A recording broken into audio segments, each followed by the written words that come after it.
Halo semua teman-teman, pada video kali ini saya mau sharing seputar sesuai judulnya, yaitu jangan takut dapat panggilan kerja dari perusahaan asuransi.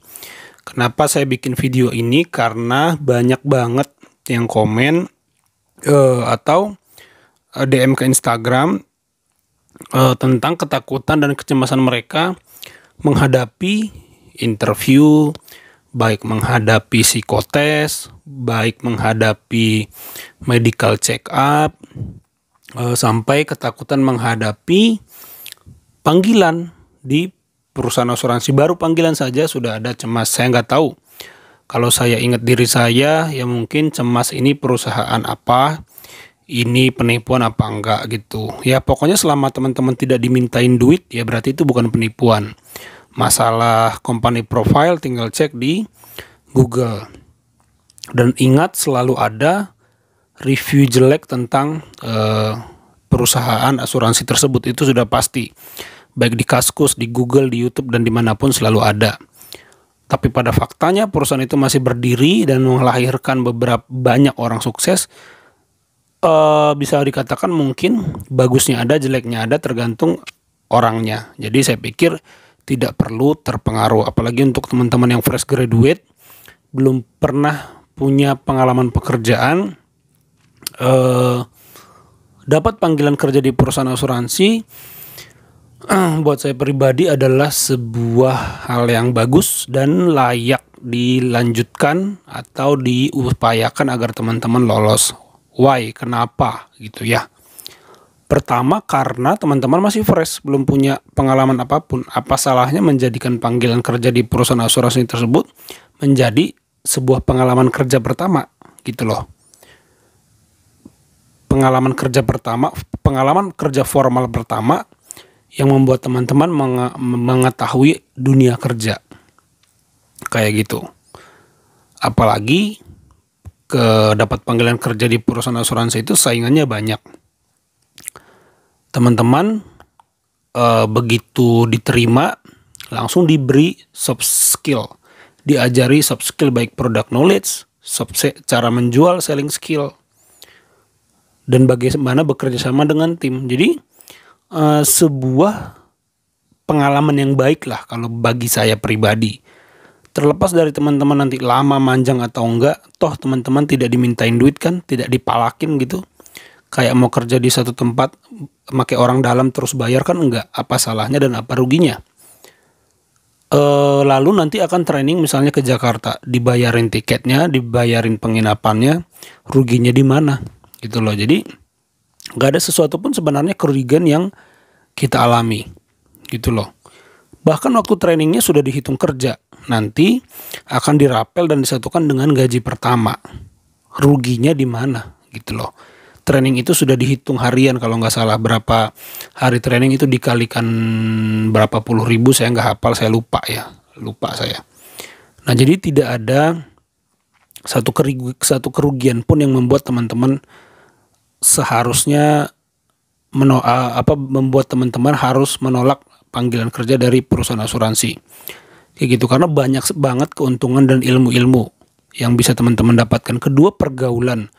Ketika teman-teman dipanggil training di sebuah perusahaan asuransi, teman-teman akan bertemu dengan teman-teman orang baru dari berbagai daerah, dari Papua, dari Kalimantan, dari Sumatera gitu ya. Nah enaknya bagi teman-teman yang di luar Jabodetabek itu kan dapat penginapan. Misalnya teman-teman yang dari Bandung aja itu enak dapat penginapan.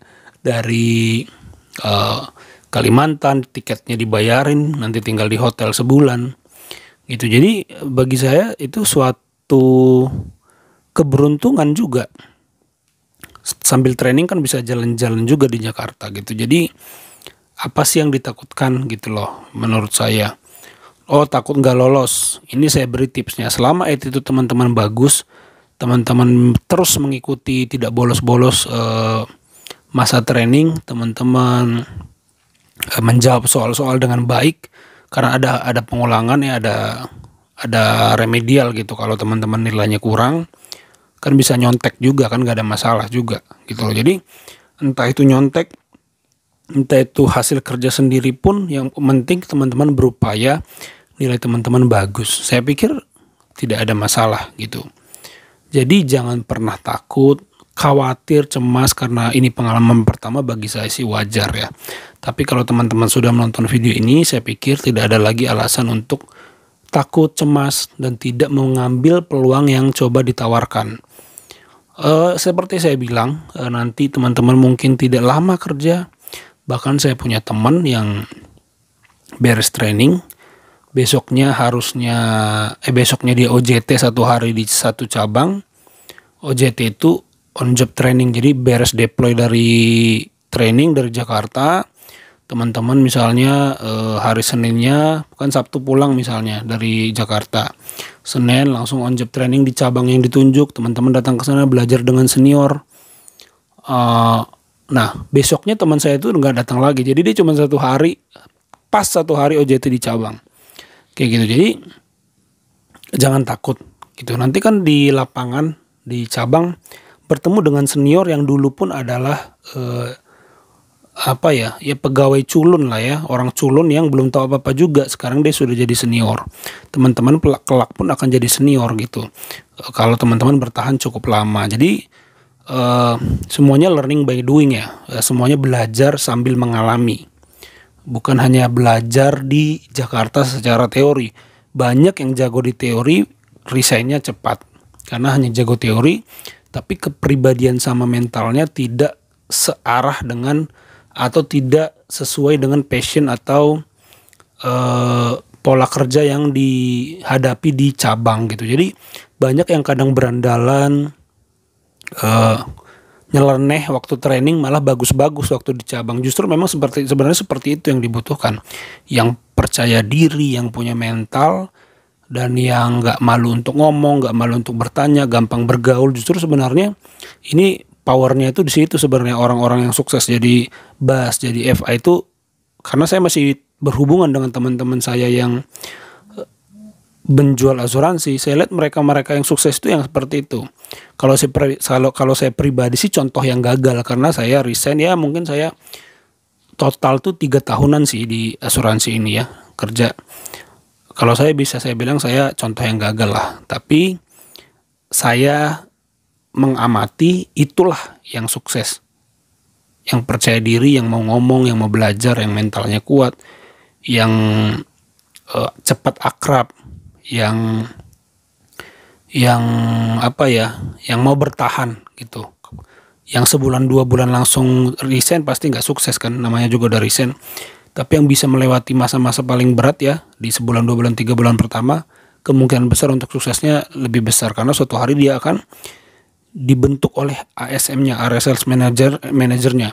Mungkin tidak cocok dengan senior yang ini, setelah 1 bulan akan coba dicarikan cabang yang dimana dia bisa sendiri untuk explore, untuk membaguskan cabang itu. Jadi kalian pun akan dibantu oleh manajer. Jadi jangan takut, karena tidak sendirian kita kerja, kita dibantu oleh manajer, dibantu oleh customer service, kepala cabang. Semuanya kembali pada pendekatan yang kita lakukan. Jadi ini aja dari saya teman-teman. Terima kasih.